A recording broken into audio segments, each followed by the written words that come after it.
Blessed love to one and all. We definitely give thanks to the life giver and the keeper of life, Emperor Haile Selassie I. Welcome into the Tiger's Nest, the Honorable Priest Isaac here with you.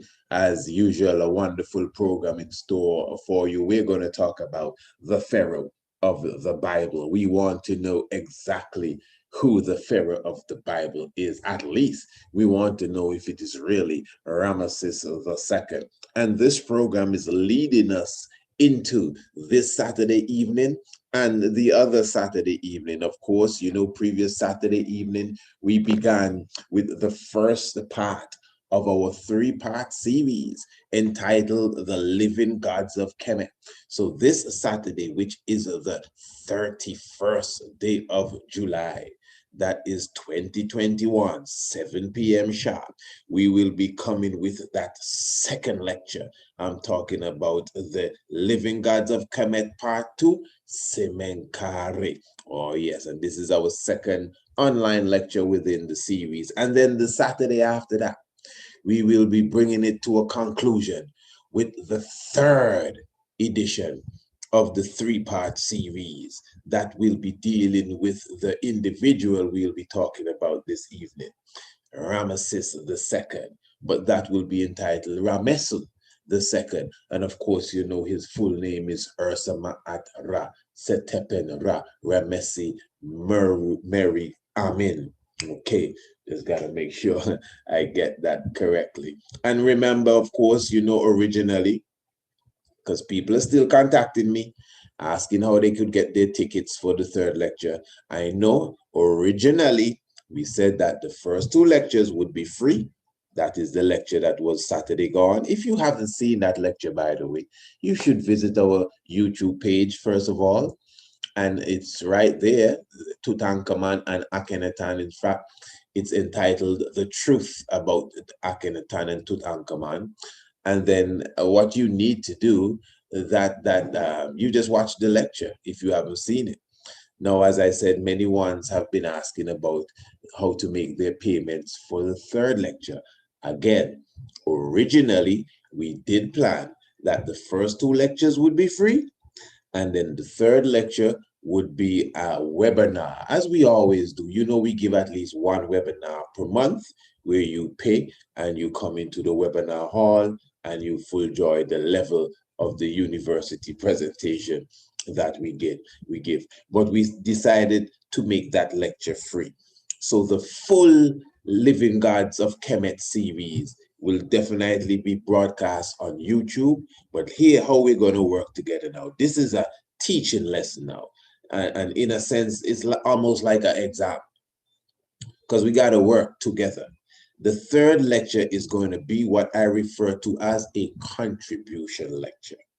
So although you understand the value of it, and this is a lecture where people would pay to come, we decided, no, we're not going to do it. So, because I want everyone, whatever reason, I want everyone to get this. So now I'm going to leave it open as a contribution lecture. So whether you contribute or not, you can still see. But no one is handcuffing you. No one is monitoring you. This is left up to you. You're monitoring yourself. You're supposed to say now, is this which the priest is giving us valuable? Is it worth something? Whether it's whatever you think it's worth, that it deserves a contribution for the lecture. Remember, this is a lecture that we would do online, and the contribution or the admission would be approximately $20, $15 to $20, you know, for the value of what it is. Just like any presentation, people sell books, people sell videos, people have professor-like lectures, people have concerts, all sorts of things, isn't it? All right, and they put a value to it. So we are now, remember, this consciousness is not just about knowledge and Bible. It's about understanding the importance of brotherhood and working together. So this is where we are. So the third lecture, Ramessu, the second, that will be free for everyone to see, but it is a contribution lecture. So on that night, or even prior to that, especially those who would have the Cash App, we will be making it available for you that you could make your contribution for that lecture using the CashApp. And the CashApp we are using at the moment is Priest Isaac 27, as I mentioned before, to make it easier for everyone. That's Priest Isaac 27.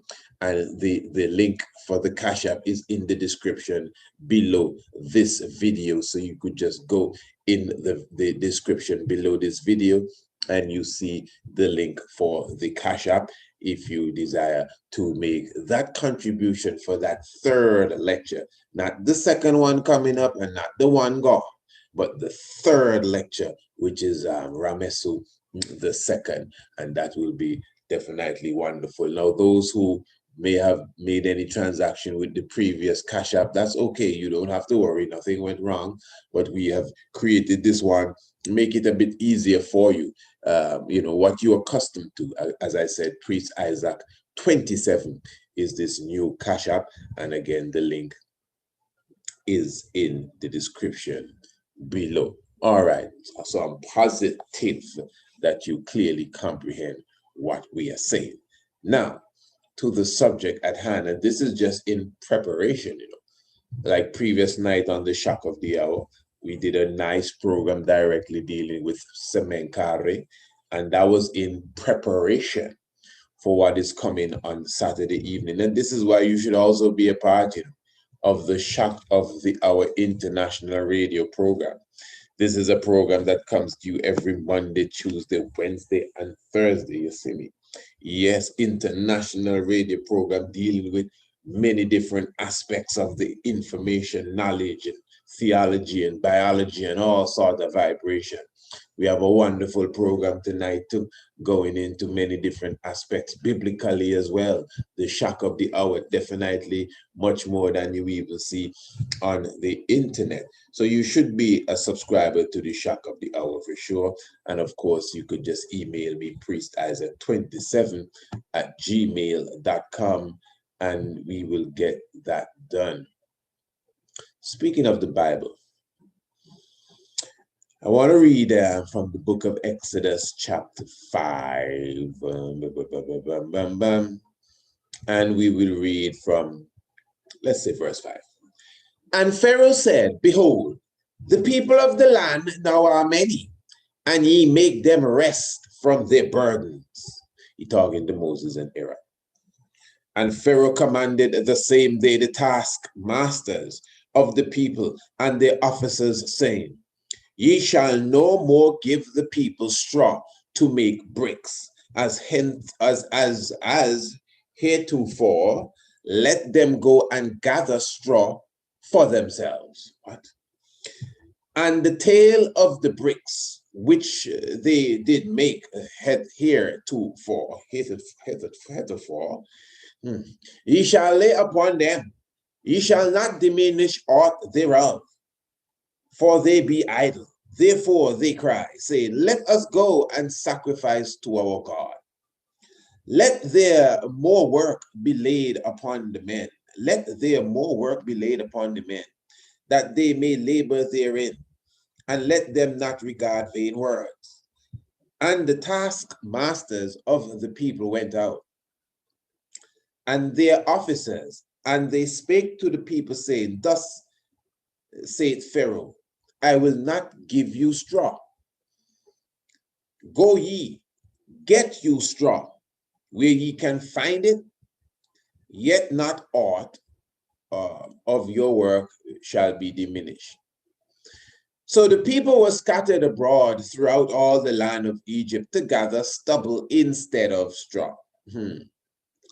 And the taskmasters hasted them, saying, fulfill your works, your daily tasks, as when there was straw. And the officers and the children of Israel, which Pharaoh's taskmasters had set over them, were beaten and demanded, whereof have ye not fulfilled your task in making brick, both yesterday and today, as heretofore? And the officers of the children of Israel came and cried unto Pharaoh, saying, Wherefore dealest thou with thy servants? There is no straw given to thy servants. And they say to us, Make brick. And behold, thy servants are beaten, but the fault is in thine own people. But thy fault is in thine own people. But he said, Ye are idle, ye are idle. Therefore ye say, Let us go and do sacrifice to the Lord. Go therefore now and work, for there shall no straw be given you, yet shall ye deliver the tale of bricks. And then really what's happening here, let me leave it at that for the moment. Just giving you an idea of exactly what's going on. So within the scripture, we have the whole aspect of Moses and Aaron obviously coming to the Pharaoh of the day and asking, for some level of reparation, repatriation, and freedom and liberation from this taskmaster's hand, this slave master's hand, really. And the Pharaoh of the day is telling them, what's wrong with you? You have the nerve to come and be troubling me. And you have the people protesting. Sometimes they don't even want to work because of you. Are you crazy? After I've built this mighty kingdom on the backs of your people, now you want to come and take them away? What's wrong with you? Listen, in fact, I'm not going to give them no more straw to make these bricks because they were making straw bricks. They have to find their own straw. And then the people now, because they were not getting any straw, they had to go all over Egypt, and then they use stubble instead of straw to make the bricks. But they were not getting enough bricks with the stubble as they were getting with the straw. So anyway, outside of the story itself, that gives you a bit of an indication of exactly what was taking place during that time, and even as it relates to, the material that was used to build the kingdom of this Pharaoh. Now, you know that Pharaoh is the king of Egypt. Are you following me, family? Pharaoh is the king of Egypt. And of course, we know that Egypt is the country in Northeast Africa, where that is known as Kemet today. Now, I am saying, which I've always said, the biblical Egypt in that story of Israel's captivity, listen to me good, the biblical Egypt in that story of Israel's captivity, because the Bible is very layered, trust me, very layered. That's why sometimes you have to check the translation too. Egyptus and Mizraim and the same Smitawi. And so you know exactly what you're dealing with and where you're speaking about geographically. Because the Egypt of our captivity, they shall be sent back into Egypt in ships for 400 years. So when you going back to Egypt in ships, yeah, 400 years. That's the transatlantic slave trade. That's the Africans sent into the Western world in captivity, prisoners of war, in ships. Jesus of Lubeck, Santa Maria and Pinta, and the other one leading the way, the Nina. So what I'm saying is that prophecy has become fulfilled in historical events. The children of Israel, the true Israelites, the true lights, were sent into Egypt again via ships. But they weren't sent into Northeast Africa. In fact, it's Africa they were taken from. You follow me? That's why they twist everything around, just to confuse you. They turn the whole story back to front. So now Moses and the Israelites leaving Egypt. Going where? Going to the land that was given unto Abraham. And where is that land? From the river Euphrates to the river in Egypt. Huh? So this is why we have the book, The True Biblical Land of Israel. many of you would have a copy of the True Biblical Land of Israel. If you do not have a copy of the True Biblical Land of Israel, I would advise you get a copy of the True Biblical Land of Israel. We are not going to go into the depths of that now. You could go to Amazon and get it. Priest Isaac, Amazon, the True Biblical Land of Israel, or you could email me, priestisaac27@gmail.com, and I would send you, the best copy of the True Biblical Land of Israel, And what I'm saying is that when you comprehend it, the science of, again, the True Biblical Land of Israel, it shows you that the land of Africa plus Arabia is the land of the Israelites that the Bible speaks of. So this place called Egypt, in the story of Moses and the Pharaoh and all of that, is totally outside of what the movies want to show you. Now we've spoken about this several times. So in other words, the Pharaoh of the biblical narrative cannot be none of the Nesut Beti or the kings of Kemet, Smitawi, that we know. So for us to be guessing if it's Ramesses II, because he's the main one. Ramesses II is the main choice for the Pharaoh in the Bible. Some people say it's Akhenaten was the Pharaoh. Some people tell you Akhenaten was Moses. Some people tell you Ramesses II was Moses. Then the same thing with Tutankhamun, he was the Pharaoh. Maybe that's why somebody was saying there was somebody in one of the comments that we did. Somebody was commenting in the program we did on Tutankhamun and Akhenaten, and I was surprised to see that comment. I must say, the person was saying they don't understand why it is that we are spending time speaking of two pharaohs that enslaved the people. And I must say, the reason why it surprised me is because anyone who listened to that lecture that we did Saturday evening, the main theme of that lecture was to debunk all the misinformation that has been given about Akhenaten and Tutankhamun. I am telling you, you know how it is with me. I am positive that nobody can dispute nothing I said as it relates to Tutankhamun and Akhenaten that evening. I would agree, in all respect to the person that made the comment. I didn't discuss slavery that evening. I would agree with that part. So it would have given them room, I guess, to comment on that, although that wasn't the topic and I didn't bring it up.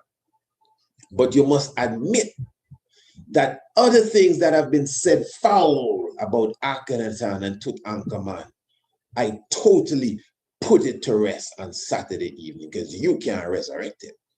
So that should at least make you consider, say, wow, if all of this stuff they were saying about Akhenaten, about he's a heretic, and how he tried to destroy this, and how they didn't like him, and how they destroyed the Aten when he was gone, and all of these lies, and the priests proved that it's lies, because we proved it.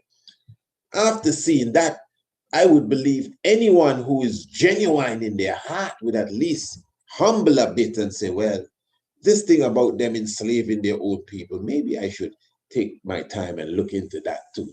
You understand? Because you're getting it from the same source that we debunked.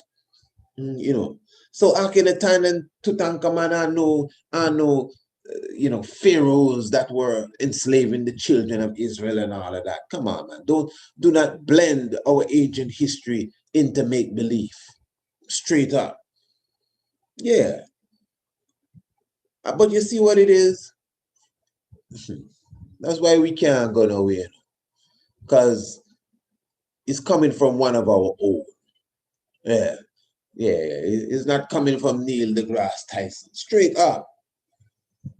It ain't coming from Billy Carson. It's coming from him. So, nah, he can't. That's how we think. I no disrespect to the names I call, but I'm telling the eye. I mean, we ain't just repeating what we're reading about. We unravel the mysteries. So I'm saying here that one of the main reasons, I hope you're with me, family. One of the main reasons why individuals would say, please listen, that Ramesses II, Ramessu II, is the Pharaoh that gave the children of Israel such a hard time during the time of Moses. Moses. We have a whole program to do on that. The reason why they say it is him is because of the cities, one of the reasons, of Ramesses and Pithom. Now, these are two cities that you would read of in the Bible. And ones would say that these cities were built by the children of Israel. You know, the children of Israel, biblically, built the cities for the Pharaoh. All right. So you have the city, you do have the city of Ramesses, and you do have the city of Pithom or Pithom. And these are cities of the great king Ramesses II, and even his father before him, Seti I. So what hangs on this? What proof are we getting here? What are you talking about? All right. You see, we got to be careful too. In the same way that Egypt wasn't named Egypt, but in modern times, we just name a place Egypt, and now the biblical Egypt becomes that Egypt. I mean, this is a very serious thing, especially when you're dealing with a book that is highly symbolic, that has a lot of metaphors in it. You read Greek metaphor, they talk about Hades. You know, Hades is like a place of hell or something. You know, you can name a place Hades if you want, and then all of a sudden that becomes the mythical Hades. That's why a lot of these places have some dread names like Helsinki. Oh yeah. So you got to be careful. In the same way, Ramesses now. Who named Ramesses? Kemet ain't got no king named Ramesses. You know? Let me be clear here. Kemet doesn't have any king by the name of Ramesses. Cheops. Who is Cheops? Kemet doesn't have any king by the name of Cheops. Maybe Egypt have a king named Cheops, but Kemet ain't got a king named Cheops. His name is Khufu. And who you are calling Ramesses, his name is Ramessu. And really, that's not his name. That's just a part of his name. Ursa, Ma'at-Ra, Ramessu, Mary, Amun. That's his name. So when we degrade him and bring him down to Ramesses, that's like taking the Yahushua and bringing him down to Jesus. Because what happens now is not just the name tends to change. A whole heap tends to change with the name. Identity and character, even the whole story change when the name tends to change. We have so many examples of this thing here with name change. All right. So the Bible does speak of the Ramesses and Pithom, which is really the city of Pi, Pi, Pi. The life of Pi. The tiger, you know. You ever see the life of Pi with the tiger? Yeah, Pi, man. Pi. The tiger's nest, man. Yeah, but anyway, Pi Ramesses. And Pithom is really Pi Atum. The same atom. Pi Atum and Pi Ramesses. Yeah. Okay. And they are cities of the great king Ramessu, which have been attributed to Pi Ramesses and Pithom. I agree. I fight in that. But is these cities here the real cities? Are they the cities that the Bible talks about, that the children of Israel built for him? Okay, let us see. Now let us just go through this quickly. I'm not going to hold you forever. HeritageDaily.com. There's a quick read here. A nice article. Tanis, the ancient Egyptian capital. Let me just make sure because it has a bit to it. All right, let's just read and see where we go. Tanis is an archaeological site and ancient Egyptian city on the Tanitic branch of the Nile River Delta near the modern-day town of San al-Hajar al-Qibliya. Yeah. Tanis was built as the city of the 14th nome of Lower Egypt, with the earliest Tanite buildings dating from the 21st dynasty. The first dynasty of the third intermediate period lasting from 1069 BC to 945 BC. Many of the materials used, listen to this, Many of the materials used to construct the city were pre-proposed masonry and stone from nearby population centers, such as the former capital of Ramesses, house, Ramessu. Ramesses was built by the 19th dynasty Pharaoh Ramesses II. But just the fact that they're builders, great builders that have built mighty monuments, because it's not King Lalibela alone that carved monuments out of the mountains too. All right. So the same 1279 to 1213, if you flip everything around, 1212 to 1279. Mystic, very mystic. At Cancor, near the old site of Avaris. The city was abandoned when the Pleusiac branch of the Nile began to split in 1060 BC, and its harbor consequently became unusable. All right, so it's showing you now the 21st dynasty pharaohs dismantled Ramesses and transported the Ramesside temple, obelisk, stelas, statue, and thousands of blocks of stones, masonry, 100 kilometers northwest of Ramesses to the new capital at Tanis.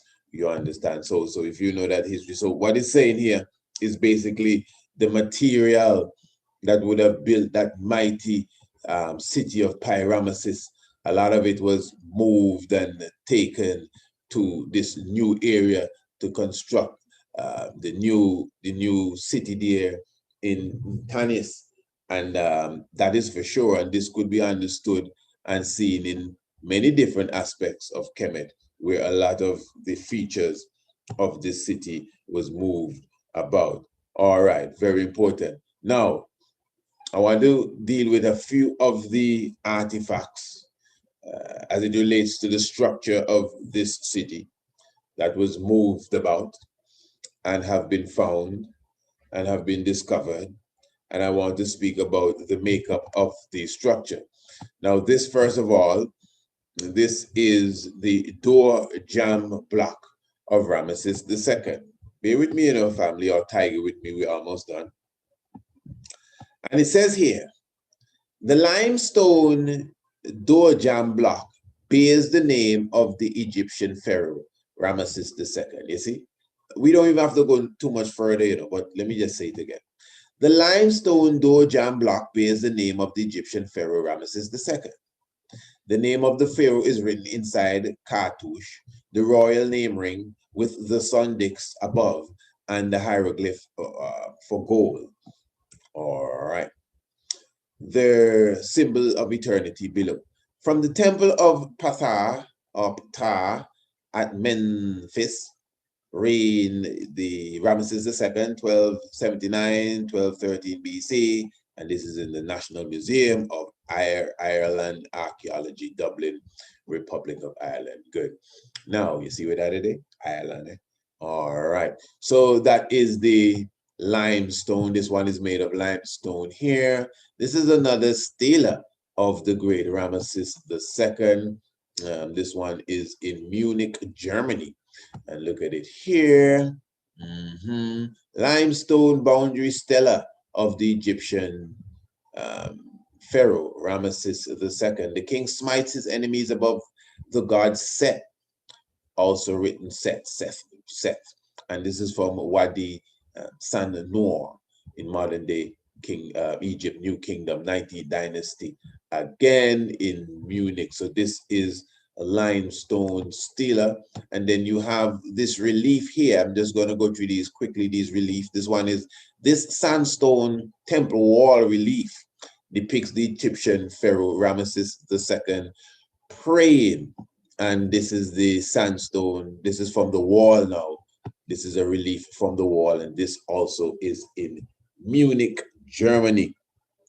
So just giving you a quick rundown. This is the great Ramesses here, Ramessu, of the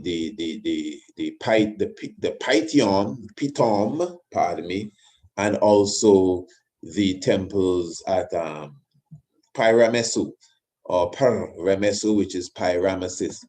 And of course, they themselves have gone through their own tribulation where they have been broken down and have been used to assemble other temples, just like the limestones have been taken from the pyramid and used to make mosques and these different things. So it's just a reality.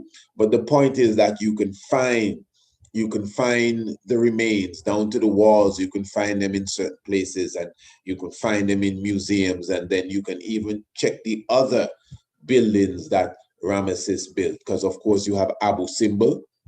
I mean, you have the temples at Karnak, all of these massive works that Ramesses II or Ramessu II built. Definitely a chief architect in the lights of, as I said, ones like Lalibela.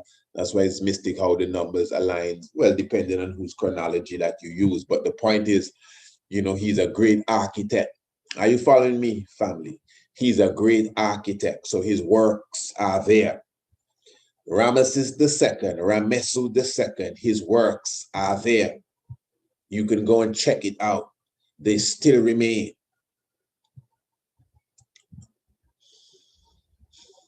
Ramesses and Pitom definitely are attributed to him. And we are looking at some of the artifacts that would have been found in even these places. I have never, ever, ever come across anything as it relates to Ursa Ma'at Ra Setepen Mary Ramessu Mary Amen. Never come across nothing relating to him and his buildings made from straw bricks. We just read for you the stellar limestone, sort of the slab or whatever it was, sandstone, some other feature, limestone. You go and check a specific temple, granite, some sort of hard rock, diorite, something of the sort carved out of the mountains. Where are the temples that the Jewish people built for this great Pharaoh of Egypt that was built from straw bricks? Straw bricks, I'm telling you, this must be the 3 little pigs. You know what I mean? For the big bad wolf to come and huff and puff and blow the straw bricks house down. Yeah. The Bible clearly says, the Bible gives you the narrative that these people were building the city for this Pharaoh. And the material that they were using all of the time. It's not when Moses come, they started, you know. They were doing good, at least in the eyes of Pharaoh. They were building the city of Pharaoh. They were building the ancient Ramesses as we know it, and the great Pitom. And reading the scripture, the impression that you are given is that they were not building it from sandstone, nor granite, nor diorite, nor limestone. they were using straw to make bricks with the straw. In fact, they even went as far as to get stubble and use it when the straw wasn't available to build the kingdoms of the great Ramesses. And we have showed you, we didn't need to go through all of this, but just to be clear that Ramesses' kingdom wasn't built from no straw bricks. And the reason why we did this program is that, so when we reach to the contribution lecture, that's what it's called, a contribution lecture. When we reach to the contribution lecture next Saturday, hoping that at least those who follow us closely would be totally void of this sort of belief that King Ramessu was the king that ruled over Egypt during the time of Moses. Because you see, there's so many things to cover. And because the audience is vast, sometimes you need to address different subjects so that we all can move on together. So that's why we have pre-lecture presentations like this, to get you ready. That's to show how dynamic the online lecture is.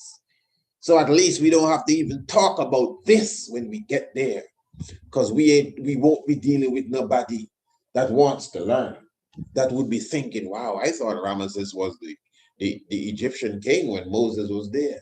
No, we sweep that out early. That's why even on the shock of the hour, for those of you who are subscribers to the shock of the hour, and if you're not, you should be. Previous night, what they call last night, we were talking about the tomb of Semenkare.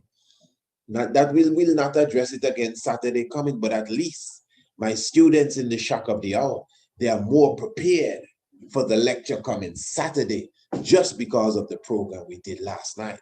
Those of you watching this, believe me, you're more prepared for the contribution lecture, which will be after Semenkare, the Saturday after, which would be Ramessu II, the third installment of the living gods of Kemet. You understand? So there's no straw bricks action here. Nothing made out of grass here. No hay blocks here made from hay. Nah. The hardest materials we use, brother. What's wrong with you? I think you got the story mixed up with the Three Little Pigs. Them is the fellas that were using stubble. Them is the fellas that were using straw. Ursa Ma'at Rasa Tepen, Ramessu Mary Amen. No, he wasn't on that trade at all. And this is what happens when we take symbolic vibration and try to put BC and time and date and location and many different things when it doesn't really belong to the story at the moment, at least not the layers that we're dealing with, So for sure, family, you could definitely wipe that out of your mind, not unless you know something I don't know as it relates to this story. But for sure, this thing about building temples, I don't even know which temples in Kemet were made from straw bricks, to be honest. Much less that of the great king Ramessu. Hey, life giver and the keeper of life. Holy Emmanuel Selassie, Jah Rastafari. Yeah, family. So make sure you subscribe to the Shock of the Hour radio program, man, and be a part of the nightly vibration that we hold, and don't miss a beat at all. And as I said, all you got to do is email us precise@27@gmail.com, and we give you, more information on exactly how you can be a monthly subscriber, a 6-month subscriber, or even an annual subscriber. And while you're at it, if you're not going to subscribe, still get the book, The True Biblical Land of Israel. Why I say if you're not going to subscribe, because when you subscribe to the Shock of the Hour, for those who know, you get all the books, you get all the videos, you get a whole heap of Shock of the Hours that you miss. So It's a massive deal just to be a part of the shock of the hour. Maybe you didn't know. But anyway, let me just remind you, Samenkari, this is Saturday evening, the 31st day of July, 2021, online free lecture, The Living Gods of Kemet Part 2. We had a wonderful session Saturday gone. If you missed it, please revisit it on our YouTube channel. That is Akhenaten and the Mighty Tutankhamun. That was the first part of the Living Gods of Kemet. And when you're done watching that, just go back in the channel. There got to be something that you haven't seen as yet. And then prepare yourself for the third installment of the Living Gods of Kemet, which will be Ramessu II. And that will be the contribution lecture. And remember, even if you don't have a PayPal, by that time we should have, not PayPal, even if you don't have the CashApp, by that time we should have the PayPal information up as well. And if you don't have none of the above, you can still contact us, priestisaac27@gmail.com, and we will give you some alternative way and ways to make that contribution for that third lecture, the contribution lecture itself, Ramessu II. All right, this is Semengere here, have breast. Boy, we're going to get deep into that when we meet on Saturday evening. Give thanks, life giver and the keeper of life, Holy Emmanuel I, Selassie I, Jah Rastafari. Blessed.